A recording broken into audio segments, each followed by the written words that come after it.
de février qui commence avec F, qui sera un mois de faveur pour toi. Et qui va terminer encore au mois de mars. Retenez ça bien. Ça sera un mois merveilleux.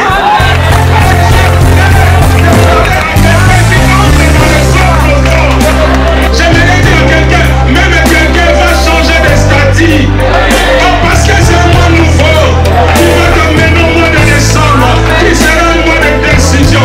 Qui sera un mois de distinction. Qui sera un mois de direction. Parce que le grand Dieu s'est levé.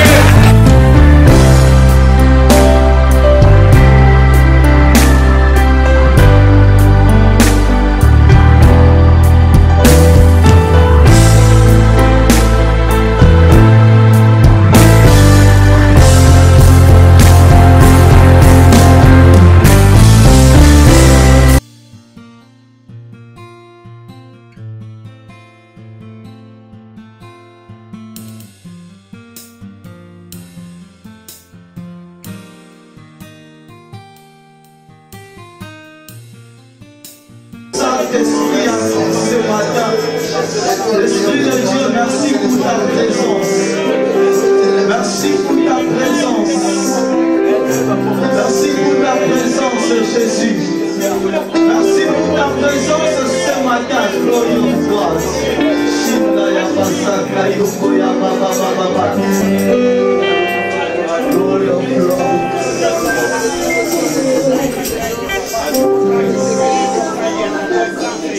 Holy Spirit.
Nous prenons nos Bibles dans le livre de Genèse 19.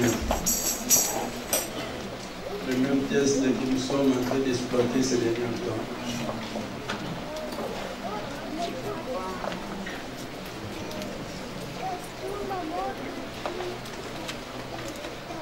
Genèse chapitre 19, du verset 17 au verset 26.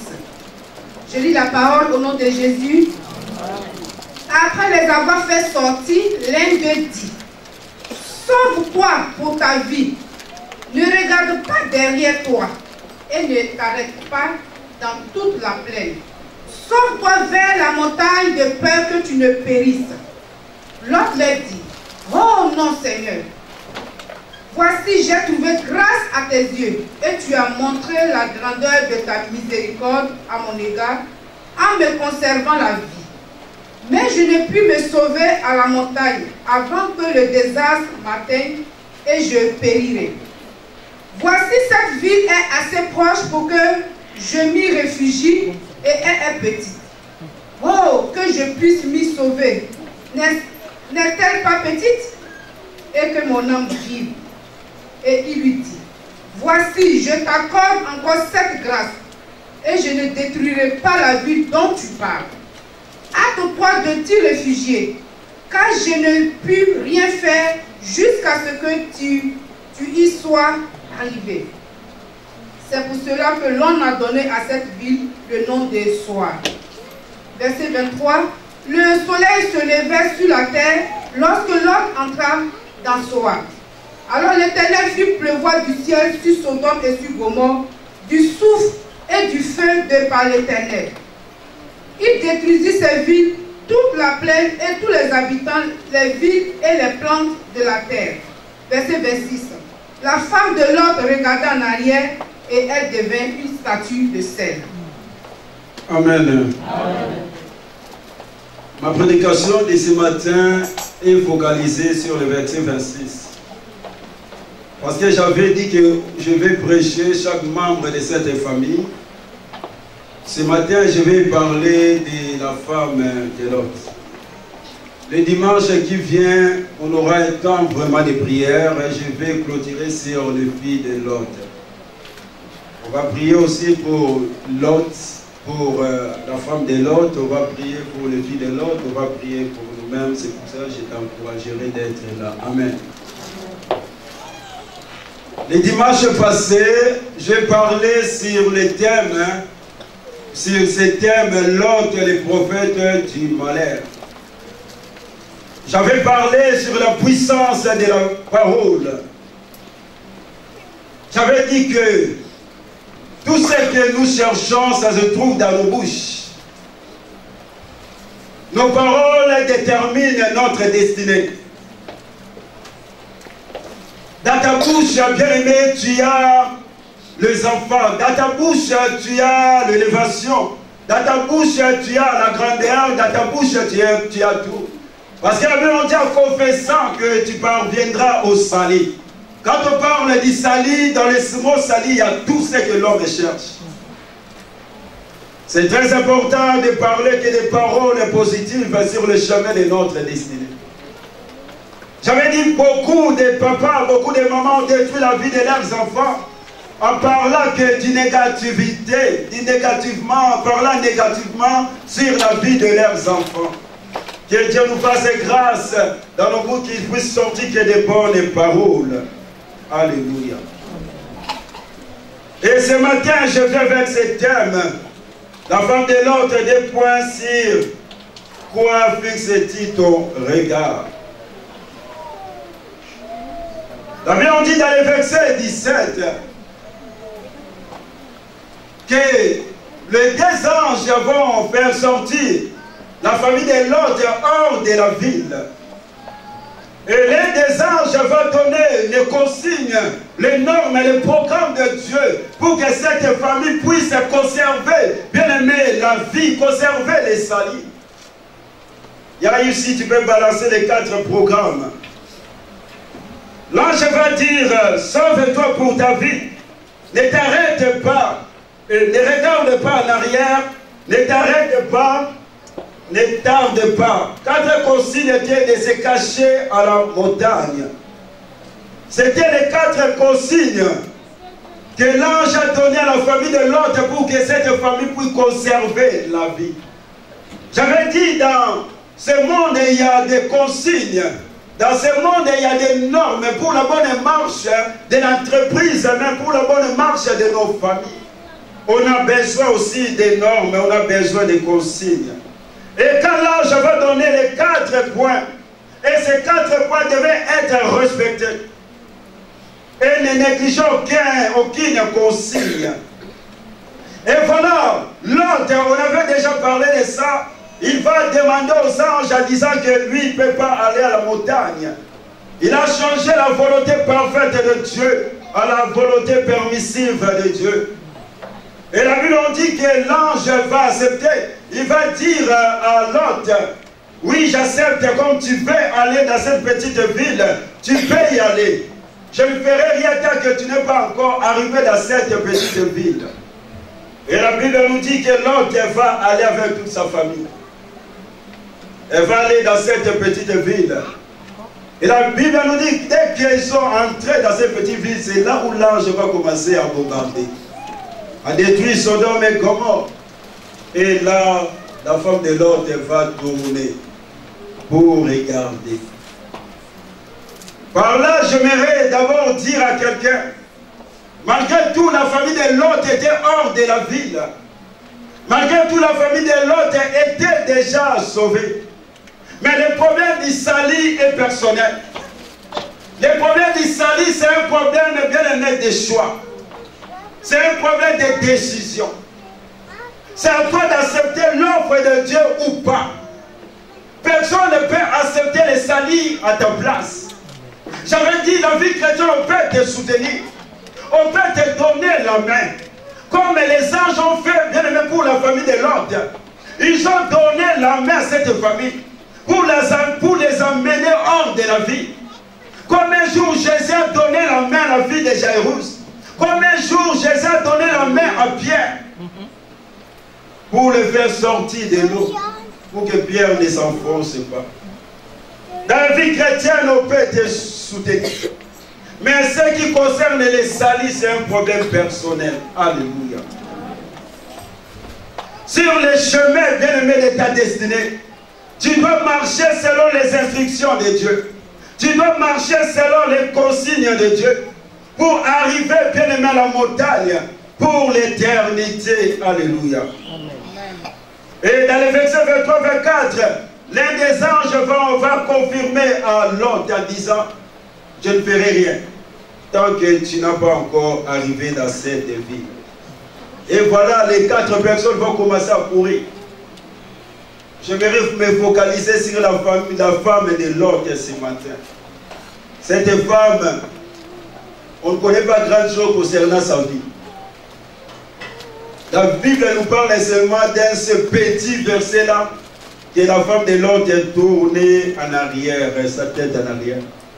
Mais ce qu'on connaît de cette femme a bénéficié de la bénédiction qui était sur la vie de son mari Lot. Alléluia.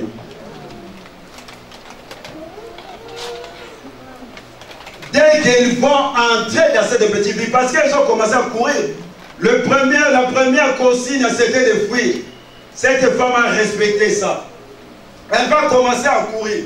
Elle va commencer à courir. Je crois bien que cette femme était derrière son mari, derrière les enfants. Parce que les trois couraient vite.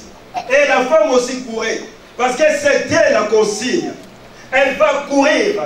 Et dès qu'elle va affranchir la porte de cette petite ville, la Bible dit l'ange va commencer, les 2 anges vont commencer à bombarder Sodome et Gomorrhe. Pas seulement Sodome et Gomorrhe, même les villes environnantes.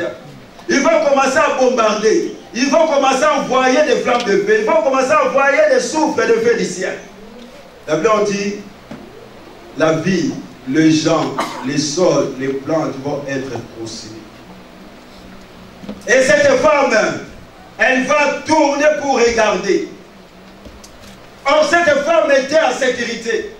Or, cette femme était sous l'abri de la colère de Dieu. Comme toi et moi, bien-aimés, quand on accepte Jésus, on est sur le chemin du salut, sur le chemin, bien-aimé, sur le chemin de la sécurité. On est sous l'abri de la colère de Dieu. Mais le problème, bien-aimé, il faut marcher jusqu'à la fin selon les instructions de Dieu. Cette femme, elle va franchir, bien-aimé, la porte de ces petites villes.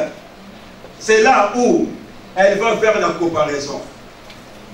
Elle va voir les magnificences, bien-aimées, de Sodome et Gomorrhe. Elle va voir son ancienne vie. Elle va voir ce qu'elle voyait maintenant, bien-aimée, devant elle. Et cette femme, elle va comparer avec son ancienne vie. Et là, elle va voir que ce n'était pas pareil. Et là, elle va montrer que son cœur était attaché à Sodome et Gomorrhe. Malgré tout, elle était déjà sortie. Malgré tout, elle courait. Malgré tout, c'est bien seulement qui était sorti, mais son cœur était encore attaché dans cette ville. Parce que l'autre a fait 20 ans à Sodome et Gomorrhe.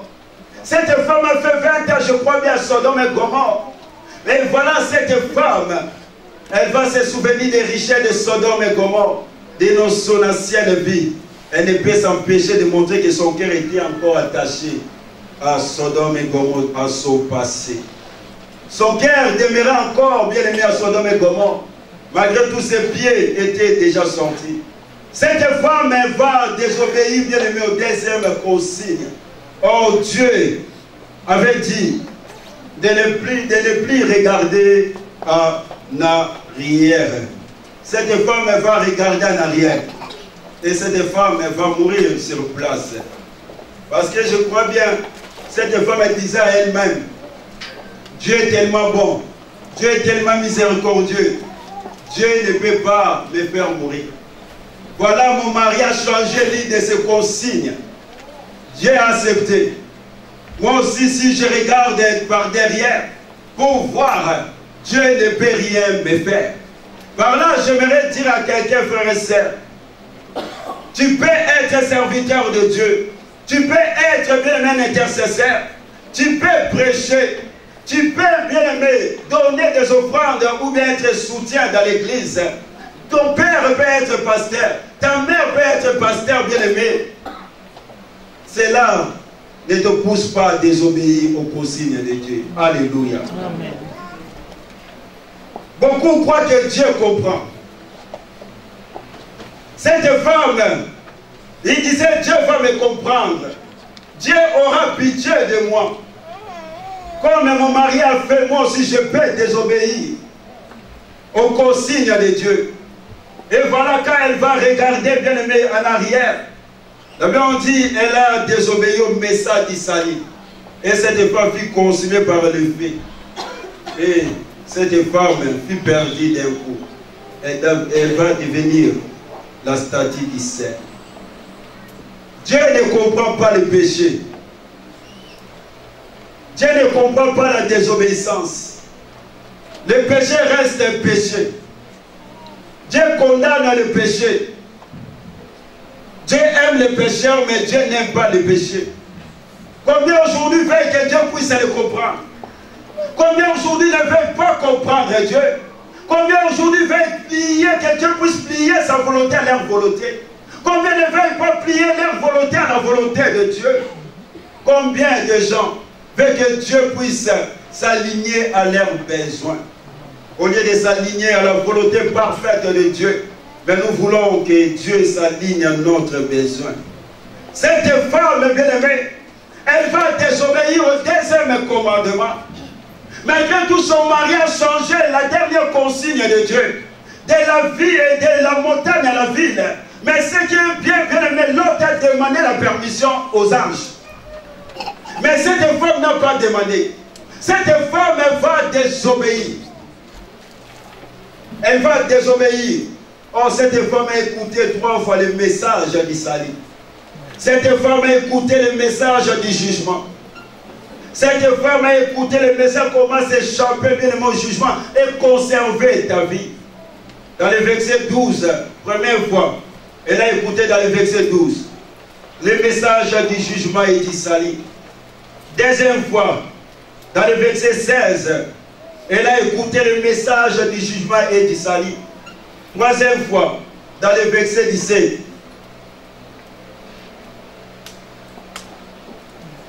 Elle a écouté le message du jugement et du salut. Elle a eu connaissance du message pour s'échapper au jugement et préserver sa vie. Mais cette femme, même les anges l'ont tenue par la main. Cette femme a vu des anges de près. Cette femme a mangé avec les anges. Cette femme a accueilli les anges dans sa maison. Cette femme parlait, était face à face avec les anges. Mais cette femme est perdue. Cette femme est morte. Par là, j'aimerais dire à quelqu'un, tu peux être à côté du pasteur B. Tu peux être à côté des hommes de Dieu. Tu peux avoir des Bibles dans ta maison. Tu peux même être avec Jésus. Si tu ne mets pas foi dans cette parole, si tu ne mets pas la parole de Dieu en pratique, bien aimé, tu seras perdu. Amen. Tu vas aller en enfer.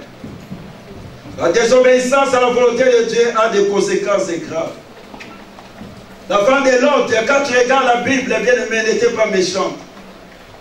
Elle quittait la ville qui était sous la condamnation divine, sous la condamnation de Dieu. Mais le problème a été que son cœur était attaché à Sodome et Gomorrhe. Son cœur était attaché encore au monde. Parce que je viens de dire que l'autre a fait 20 ans à Sodome et Gomorrhe. Parce que cette femme, elle désirait conserver ces choses du monde. C'est ce qui lui a coûté, bien aimé, la vie. Elle a péri à cause d'un seul péché qui lui a été fatal. C'est le péché même de l'incrédulité par un regard de désobéissance. Quand tu regardes ce texte, et pourtant cette femme, elle a seulement regardé. Elle a seulement regardé. Hein? Elle a seulement tourné son regard derrière. Or, ces gestes ont une signification importante. Or, Dieu avait interdit de regarder derrière. Ces gestes symbolisaient seulement l'attachement aux choses terrestres et le désintéressement aux choses spirituelles, aux choses de Dieu. Comme Ésaü, le profane, cet homme qui est attaché aux choses de la terre. Il s'est désintéressé aux choses bien spirituelles. C'est pour cela qu'il avait vendu son droit d'aînesse. Parce que c'était un homme terrestre. Tourné par regarder bien aimé derrière. Effectivement, c'est le regret par rapport à ce qu'elle possédait. Mais aussi, bien aimé, le regret à ce qu'elle doit abandonner, les choses qu'elle devait abandonner. Les choses du monde. C'est aussi le regret par rapport à son avenir. Parce qu'elle ne connaissait pas l'avenir. Par rapport à l'économie qui était devant elle. J'avais dit, bien, mais je crois bien au deuxième message. Devant nous, il y a l'économie. Souvent, bien, on a peur. Souvent, on ne sait pas, bien aimé, l'avenir. Qu'est-ce que l'avenir nous attend? Cette femme, bien aimée, elle avait des regrets par rapport à son avenir. J'aimerais dire à quelqu'un, ton passé, quel que soit meilleur ou bon, tu ne peux pas encore s'attacher à ce passé-là, parce que le diable va se servir de ça pour te détruire. Amen. Alléluia. Parce que regarder en arrière, c'est fixer sur le passé. Et fixer sur le passé conduit bien aimé à la destruction, conduit à la découragement, conduit au désespoir. Les enfants d'Israël, quand ils sont sortis bien aimés de l'Égypte, ils vont se souvenir bien aimés des concombres, du fruit. Or, le diable ne les a pas rappelé le nombre de coups de fruits qu'ils avaient droit tous les jours. Le diable ne les a pas rappelé leur souffrance de l'esclavagisme. Mais le diable va leur rappeler seulement les fruits, les concombres. Pour qu'ils puissent retourner encore en arrière, retourner encore en Égypte. Le diable ne va pas te révéler tes souffrances passées.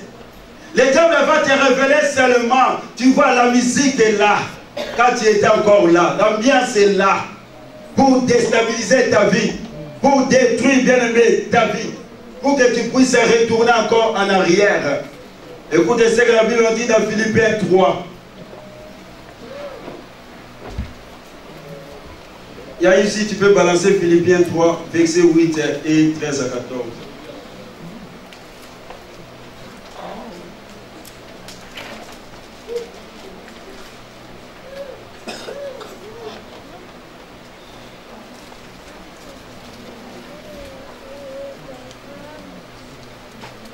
Et même je regarde toutes ces choses comme une perte à cause de l'excellence et de la connaissance de Jésus-Christ, mon Seigneur, pour laquelle j'ai renoncé à tout et je les regarde comme de la boue afin de gagner Christ.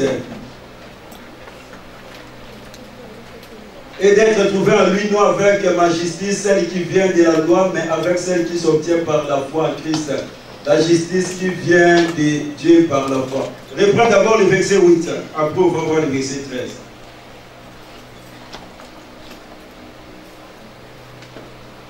Et même je regarde toutes ces choses comme une perte à cause de l'excellence de la connaissance de Jésus-Christ, mon Seigneur, pour lequel je renonce à tout et je les regarde comme de la boue, afin de gagner Christ. Alléluia. Paul a mis ses qualités de côté. Paul est bien-aimé. Il dit, je cours vers le but afin de gagner Christ. Le souhait de Paul était de gagner Christ. Mais nous vivons dans un monde où tout le monde veut gagner le monde. Où les gens bien-aimés veulent gagner les affaires, faire des affaires, vivre confortablement. Ils disent, mangeons, buvons.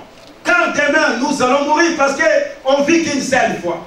Mais le souhait d'un vrai chrétien, frère et sœur, c'est de gagner Jésus.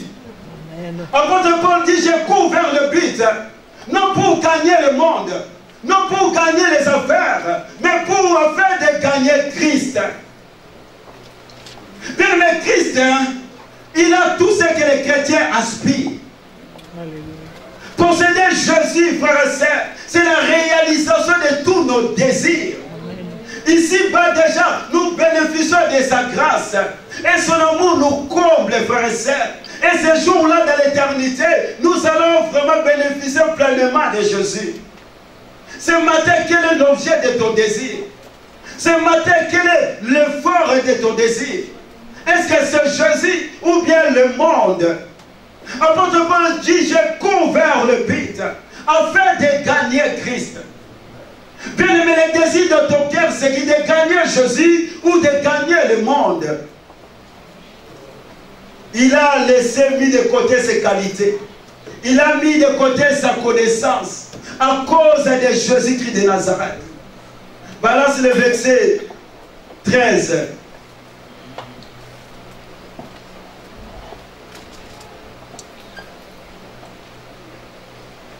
Je ne pense pas l'avoir saisi, mais je fais une chose. Oubliant ce qui est en arrière et me porter vers ce qui est en avant. C'est bon. Il dit la deuxième chose, mais je fais une seule chose. Pas deux, pas trois, pas quatre. Une seule chose. David dit une seule, je désire une seule chose. Habiter dans la maison de l'Éternel. Pas deux, pas trois, pas quatre. Une seule chose. Habiter dans la maison de l'Éternel. Le choix de David était de rester dans la présence de Dieu. Aujourd'hui, les chrétiens ont du mal à rester dans la présence de Dieu. Aujourd'hui, les chrétiens ont du mal à venir dans des activités. Aujourd'hui, les chrétiens ont du mal à rester avec Dieu. Je me pose toujours la question, on a la facilité de passer des heures dans des fêtes et dans des deuils. Mais quand il s'agit, bien aimé, de l'église, les gens regardent la montre. Parce qu'on a déjà dégoûté la présence de Dieu. Mais l'apôtre Paul dit une seule chose. Moïse a fixé son regard vers la rémunération. La Bible me dit, frère et sœur, même Marthe disait, Jésus disait à Marie, Marie a choisi la bonne part. C'est d'être dans la présence de Jésus. Contempler la face de Jésus. Une seule chose. Pas deux. L'apôtre Paul dit, oublia. Il a oublié tout ce qui l'entourait. Il a oublié toute multitude de problèmes. Il fixait son regard vers l'avant. Vers Jésus. Où fixes-tu ton regard? Où fixons-nous nos regards? L'apôtre Paul dit, je fais une seule chose.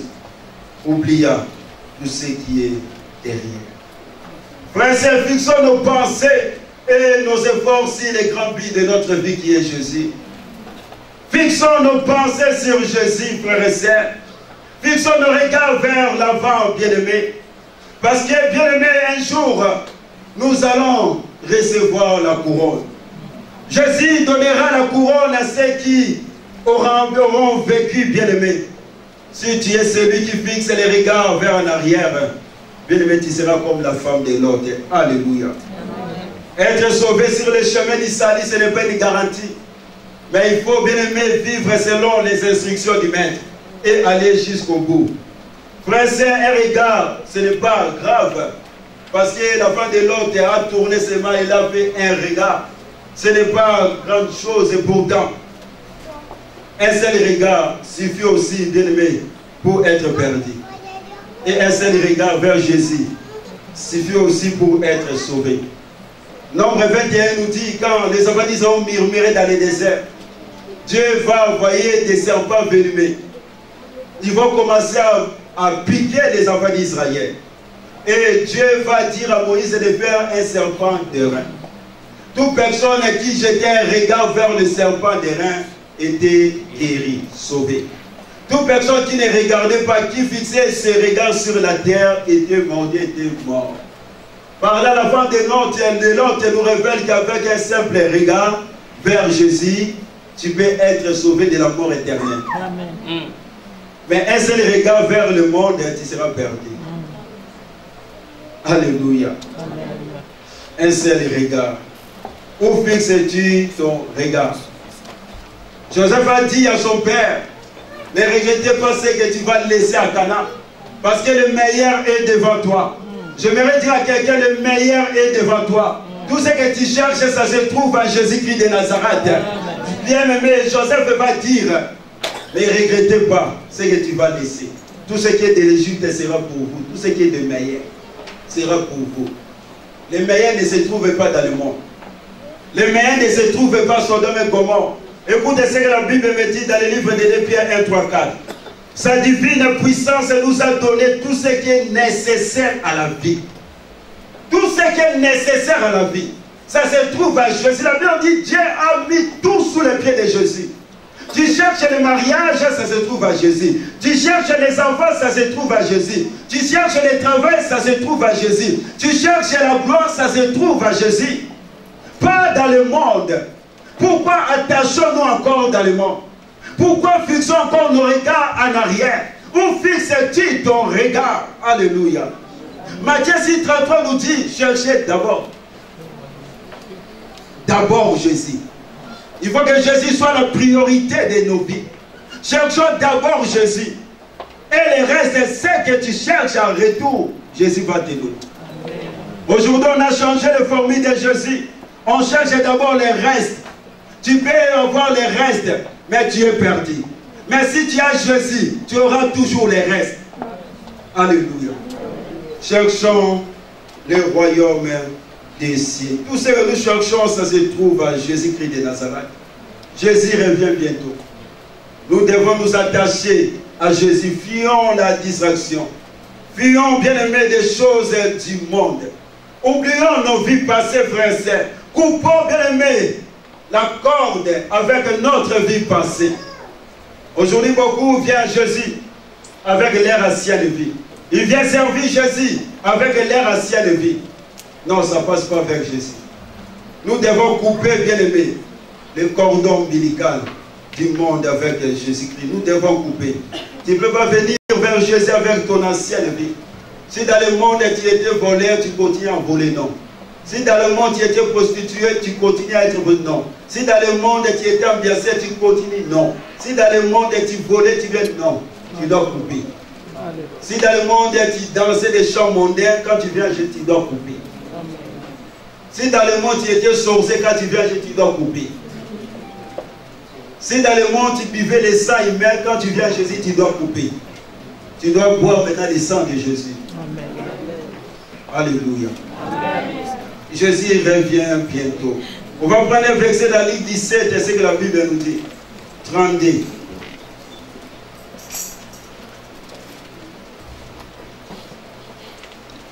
Luc 17, verset 32.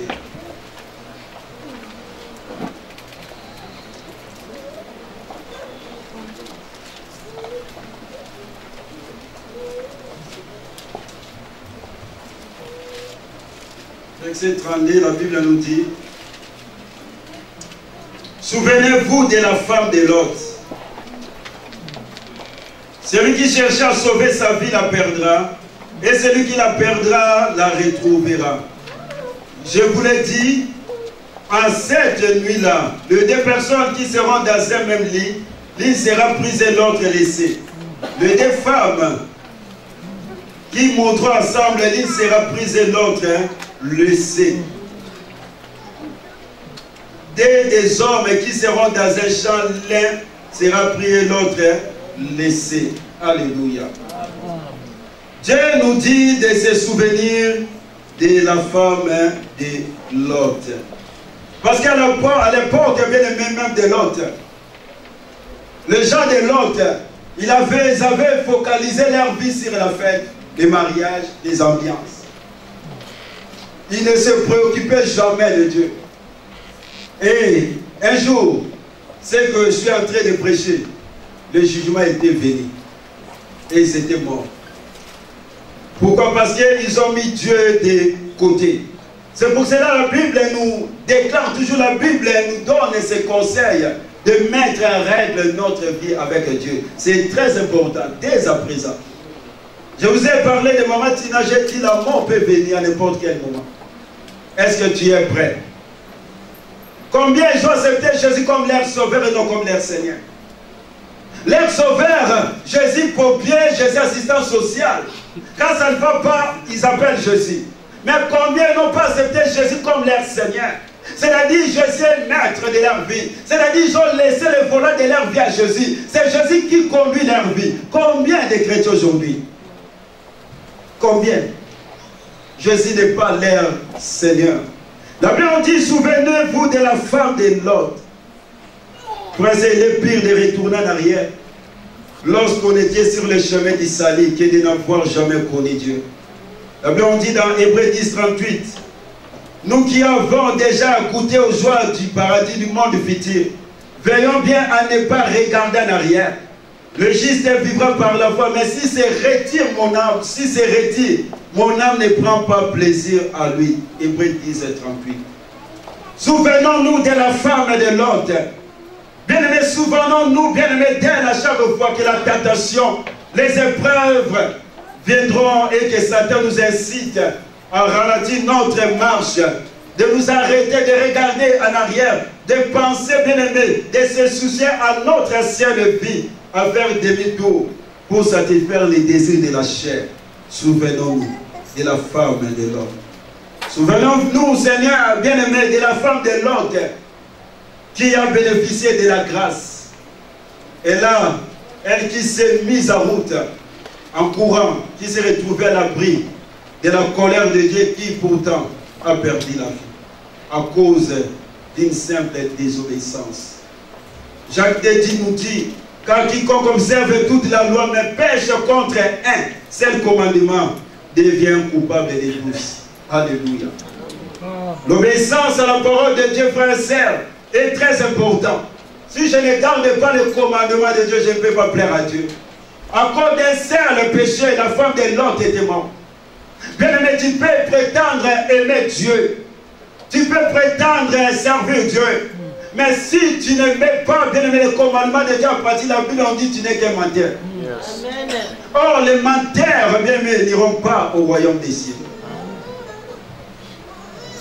Si tu ne veux pas vivre selon, bien aimé, les instructions de Dieu, selon, bien aimé, ce que Dieu nous recommande, tu n'es qu'un menteur.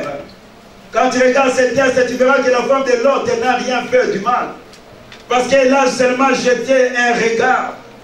Bien aimé, par rapport aux habitants de Sodome et Gomorrhe, ce n'était pas une femme méchante. Mais les regards là, c'est ça, c'est que Dieu avait interdit. Et elle est tombée sous le jugement de Dieu.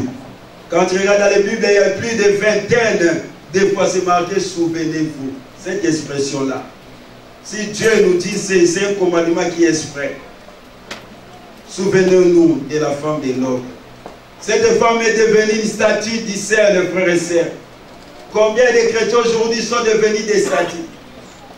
Parce qu'il y a une statue, mais elle ne peut pas se déplacer. Une statue, il faut la soulever. Une statue, il faut la porter. Combien de chrétiens aujourd'hui sont comme la femme de Lot? Elle ne se déplace plus. Regarde bien ta vie chrétienne depuis que tu as connu Jésus jusqu'à aujourd'hui. Est-ce que tu avances? Est-ce que tu es devenu mature? Ou bien tu es toujours sur place? Ou bien tu es toujours bébé spirituel? Regarde ta façon de se comporter. Tu n'es qu'un soeur ou bien un frère qui fait que des polémiques, qui met toujours des polémiques. Tu n'es qu'une personne qui critique les autres. Tu n'es qu'une personne qui parle que le mal des autres. Tu n'es qu'une personne qui fait que des choses, qui fait que des bêtises. Est-ce que tu progresses ou tu régresses? Comment est ta vie chrétienne? Depuis que tu as connu Jésus, tu es devenu comme cette statue. Pour venir à bien nos activités, il faut qu'on te téléphone. Tu es devenu comme une voiture en panne. Il faut qu'on vienne te pousser. Comme cette femme. Avant de venir, il faut maman disait, passe devant pour encore dire, il faut venir le mercredi, le vendredi. Tu es déjà sur le chemin de la statue. Alléluia. Cette femme est devenue une statue, bien aimée. Faisons très attention d'être des statues. Encore, la statue des femmes de l'autre pèse. Le péché pèse.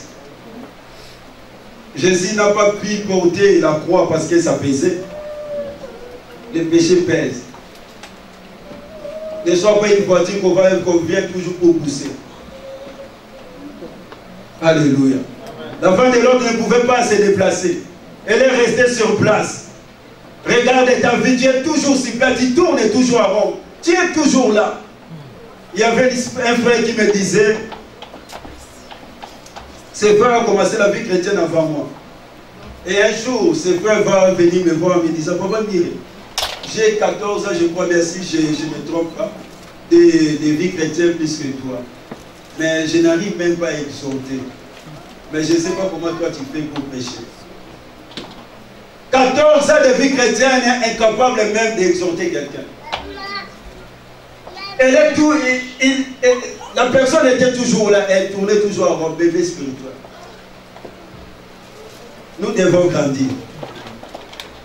Nous devons marcher. Nous devons progresser. Alléluia. La Bible dit, elle est devenue statue du sel. Or, Jésus nous dit, bien aimé, nous sommes les sels de la terre. Quand tu acceptes Jésus, tu deviens le sel de la terre. J'ai essayé de chercher bien aimé quelques caractéristiques par rapport au sel. Ce que le sel fait. J'ai énuméré seulement bien aimé 6 caractéristiques du sel. Le sel donne de la saveur, du goût.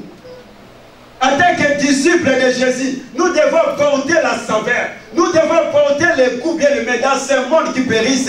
Nous devons porter le goût dans nos familles, dans notre entourage. Frère, regarde ta vie, est-ce que tu portes le goût dans ce monde? Est-ce que tu portes la saveur dans ce monde? Bien aimé, une nourriture, ça c'est une nourriture fade.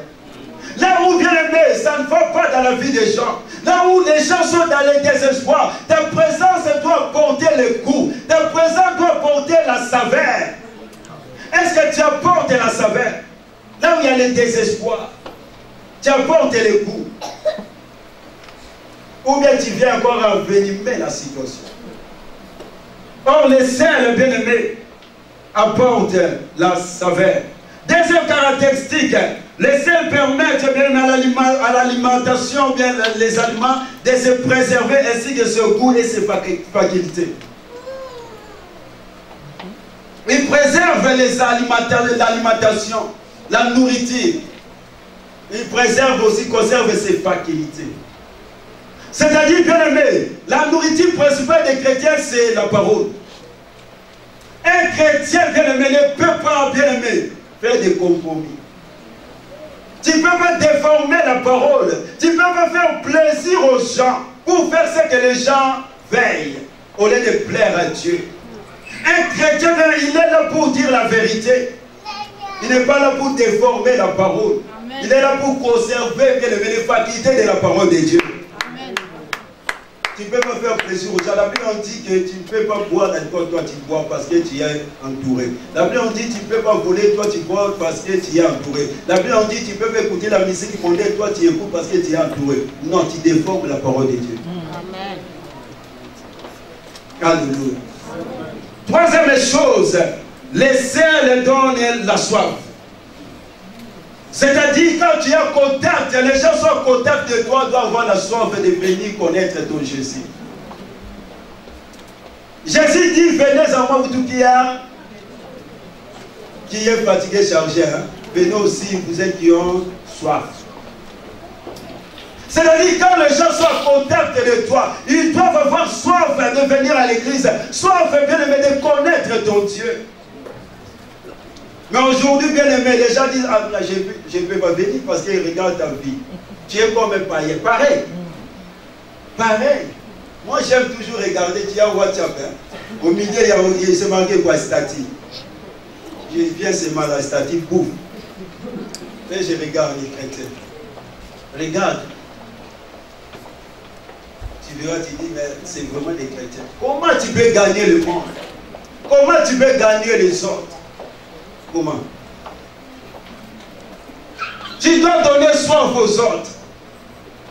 Je dois donner soif aux autres. Quand je suis en contact avec les autres doivent savoir, doivent avoir cette soif-là de venir connaître les dieux de Belebouka. Mais nous, les gens ne viennent pas. Les gens disent, ça sert à quoi? Tu es pareil que moi. Tu es pareil que moi. Quatrième chose, les sels fait fondre la glace et même la neige. La glace, le nez parle de la dureté du froid que nous rencontrons dans les différentes circonstances de notre vie.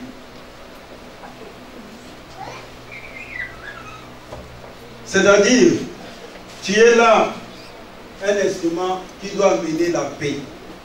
Un instrument qui doit amener la réconciliation, la joie. Là où il y a le froid, là où il y a la dureté, à ton contact, bien aimé, ça doit se fondre. Aujourd'hui, ce qui est encore grave, où tu vois les chrétiens entre eux, ils ne se parlent pas. Entre eux, ils ne se saluent même pas. Comment tu vas fondre la glace? Alléluia. Amen, amen, amen. Là, lui, avec elle, ça ne passe pas. Non. Ok, toi, tu es là pour briser, bien-aimé, fondre la glace. Fondre des neiges, bien-aimé. Parce que tu es les sels. Lui, elle ne se calcule pas. Il ne me calcule pas. Je ne sais pas si c'est mathématique, soustraction, bien addition, je ne sais pas. Mais il ne calcule pas. Tu dois calculer l'autre. Et il y a Serge, tu dois calculer l'autre. Les sels servent aussi à guérir à l'époque. Il avait cette faculté de désinfecter et de soigner. C'est-à-dire, Dieu t'a appelé à soigner des situations. Quand tu vas, ou bien tu viens quelque part, tu vas quelque part, tu vois, il y a des situations, tu dois être capable de guérir ces situations. Parce que tu es le sel de la terre. Les sels aussi enlèvent la coquille. Tu vois, quand tu mets un peu de sel dans l'eau à bouillir et ensuite tu mets un œuf, il sera plus facile d'enlever la coquille. Va essayer à la maison, tu verras. Là où c'est dur, les gens n'arrivent pas. Quand toi tu arrives, ta présence doit amener les choses avec toute la facilité. Amen. Bon, aujourd'hui on revient, mais le problème s'aggrave encore. Ça grave encore. C'est ça ce que je ne comprends pas. Or, c'est à toi bien d'amener les gens avec facilité. La dernière chose, je veux dire, les sert à saigner aussi l'eau. On connaît l'histoire d'Élisée. On dit les séjours c'était bon. Mais le problème, c'était l'eau. Élisée a pris quoi? Les sels, il a mis pour assainir l'eau. Assainir veut dire stabiliser, équilibrer, rendre sain. C'est-à-dire dans ta présence, même si la chose était amère, même si la chose était déséquilibrée, même si la chose était déstabilisée, quand tu viens, frère, tu dois stabiliser les choses par ta présence. Regarde dans ta vie maintenant. Est-ce que tu as encore ces saveurs-là? Tu as encore ce goût-là ou bien les saveurs étaient déjà parties? Tu es seulement une carcasse. Les sels peuvent perdre aussi ses facultés. La Bible nous le dit. Est-ce que tu as encore tes facultés? Écoute ce que la Bible me dit.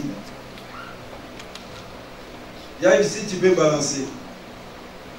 Je vais lire dans Marc 5, Marc 9, 50, je vais lire. Le sel est une bonne chose, mais s'il perd sa saveur, avec quoi la lui rendez-vous? Ayez du zèle en vous-même et soyez en paix les uns avec les autres. Ayez du sel en vous-même. En toi, tu dois avoir du sel. C'est caractéristique que je viens d'énumérer. Cette femme de Lot, elle est devenue encore comme un monument. Parce qu'elle était là, comme un poteau indicateur. Je regardais dans le dictionnaire le mot monument, sert à rappeler un événement. Ou une personne. Il atteste l'existence, la réalité de quelque chose et qui peut servir de témoignage. Quand les gens regardaient cette statue, les gens se rappelaient, comme aujourd'hui on se rappelle, si je te demande, je te dis, tu connais la femme de l'autre, quelle sera ta réponse? Statue, hein? Dit-elle, pourquoi? Parce qu'elle a désobéi, non? À la loi de Dieu. Donc à chaque fois on nous parle de cette femme, on se rappelle que cette femme, elle a quoi? Elle a fait quoi? Elle a désobéi à la parole de Dieu. Ça nous rappelle aussi cette femme a eu la connaissance du message, du jugement et du salut. Mais elle a désobéi. Frère, c'est combien de fois on t'a prêché? Tu as eu la connaissance. Depuis que tu étais enfant, tu étais même dans l'église. Et jusqu'au jour, qu'est-ce que tu fais de cette connaissance? Cette femme, à cause de la désobéissance, elle va rester devenir un monument. Si tu vis dans le péché, bien-aimé, tu deviendras aussi un monument. Tu vas rester sur la terre quand l'église sera enlevée. Toi, tu vas rester. Parce que tu seras un monument. Tu vas rester. Cette femme, en d'autres termes aussi, j'aimerais dire, parce que ça rappelle un témoignage. Bien-aimé, quel est ton témoignage? Quand les gens te voient, qu'est-ce que les gens disent de toi? Est-ce que les gens peuvent témoigner du bien de toi comme Dorcas? Quand les gens voyaient Dorcas, ils peuvent parler de ce bien que Dorcas faisait. Dorcas était comme un monument, malgré qu'elle était déjà morte. Elle était comme un monument. Bien aimé, le jour où tu vas quitter un peu pour aller dans une autre vie, qu'est-ce que les gens diront de toi? Est-ce que les gens vont pleurer ou bien les gens vont se réjouir? Tu sais, il y a dans certaines personnes, quand ils parlent ou bien ils meurent, les gens acclament. Mais, est-ce que les gens, qu'est-ce que les gens diront de toi? Qu'est-ce que les gens voient en toi? Qu'est-ce que les gens voient en moi? Cette femme est devenue deuxième chose, comme bien-aimée, une sorte de poteau indicateur. Un avertissement solennel que Dieu adresse à chacun. Écoute ce que la Bible dit dans Jérémie 31, 21. Dresse-toi des poteaux indicateurs. Place des points de repère. Fais attention à la route que tu as prise, au chemin que tu as suivi. Reviens dans ces villes qui sont à toi. 22 filles révoltées, jusqu'à quand iras-tu dans tous les sens? Alléluia. Elle est devenue comme un poteau indicateur. Quand tu vois cette femme, elle est déjà morte. C'est-à-dire, elle te dit, regarde-moi. J'ai désobéi à la loi de Dieu. Si toi aussi tu désobéis, tu seras comme moi. Poteau indicateur. Frères et sœurs, nous devons être des poteaux indicateurs qui amènent les gens vers le salut, qui montrent les gens le chemin de la vie. Tu es quelle sorte de poteaux? Les poteaux qui amènent vers Jésus ou les poteaux qui amènent vers la destruction? Cette femme était le poteau indicateur qui montrait aux gens que si tu fais comme moi, tu vas devenir statue du sel. Soyons des poteaux indicateurs qui amènent vers Jésus, qui donnent la vie. Comment est notre vie? Cette femme, elle est morte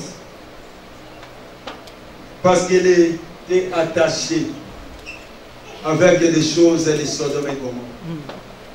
Elle est morte parce que le monde a pris place dans sa vie. Dieu n'avait plus, bien aimé, de place. Tant que Dieu n'est pas priorité dans nos vies, frères et sœurs, tant que nous sommes attachés à notre passé, tant que nous sommes attachés bien aimé, au plaisir de ce monde, bien aimé, nous serons comme cette femme. Nous serons consumés dans le feu de l'enfer comme cette femme. La Bible dit, souvenez-vous, bien-aimés, de cette femme. Ce qui arriva du temps de Lot arrivera aussi pareil. Dans le temps de Lot, il y a eu des sodomites, il y a eu Madame Lot, il y a aussi Monsieur Lot. Mais Jésus nous dit de se souvenir seulement de la Madame Lot, et non de Lot, et non des sodomites. Jésus nous dit de nous souvenir de cette femme. Pourquoi? Parce que cette femme était attachée au monde. Si toi aussi et moi nous sommes attachés au monde, on va subir le même sort que cette femme. Souvenez-vous de la femme de Lot, sauvée par la grâce et perdue par une simple désobéissance. Frère, ce matin, j'aimerais te dire de prendre une décision. Ce matin, j'aimerais nous poser encore la question, tu seras parmi les gens qui vont continuer la route avec Lot à Golgotha, ou bien tu seras parmi les gens qui vont rester comme la femme de Lot. Tu seras parmi quelle catégorie de gens? Parce que Lot et les deux filles ont continué, bien aimé, la route.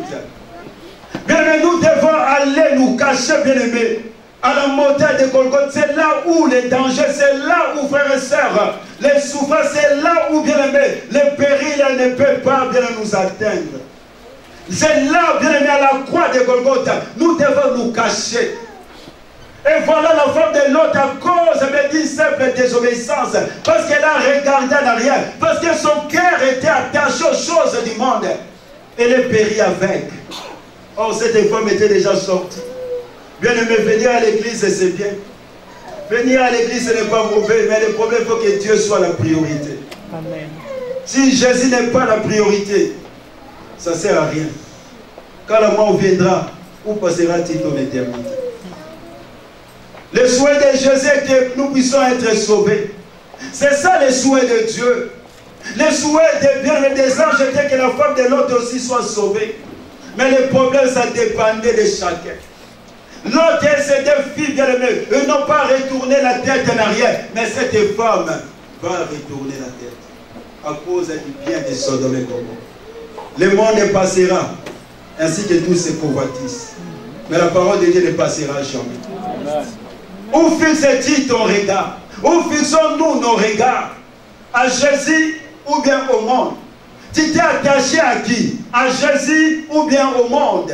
Si c'est au monde, bien aimé, j'aimerais t'en conjurer ce matin, prendre la décision de couper, bien aimé, ces liens-là qui te lient avec le monde. D'accepter encore Jésus ce matin quand tu sauver ton Seigneur. Même si, bien aimé, ce jour-là, la mort viendra. La mort va te retrouver déjà prêt. Prêt à rencontrer ton serviteur, ton Seigneur. Prêt à rencontrer ton Sauveur.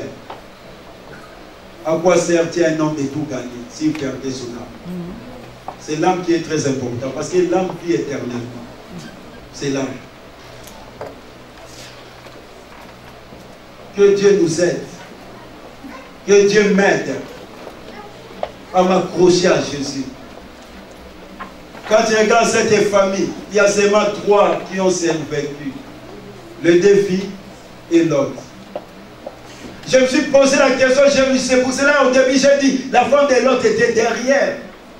Pourquoi? Parce que si elle était devant, je crois bien aussi, elle pouvait pousser les autres aussi à regarder en arrière. Parce que quand tu vois ta maman là d'un coup consumée, toi aussi tu auras peur, tu dois regarder. C'est pour cela qu'il était derrière. On est sur le chemin de notre destinée.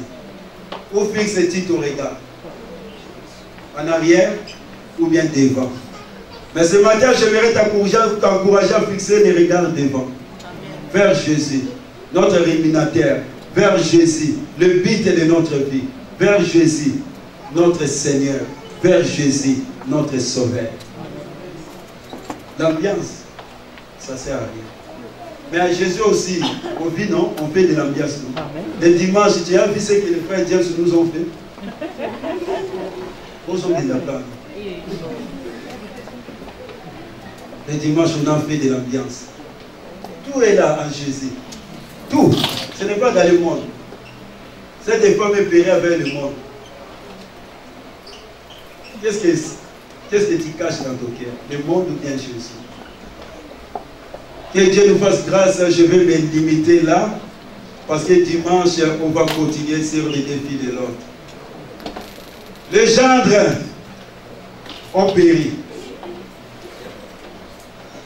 La maman de ces deux filles, la femme de l'autre, elle aussi, elle est morte. Ça reste ces 3 personnes. On va continuer l'histoire de ces 3 personnes demain. Et dimanche plutôt, dimanche qui vient, on va parler de ces 3 personnes. Je t'encourage à être là le dimanche qui vient parce que j'ai cette conviction que Dieu va faire beaucoup de choses.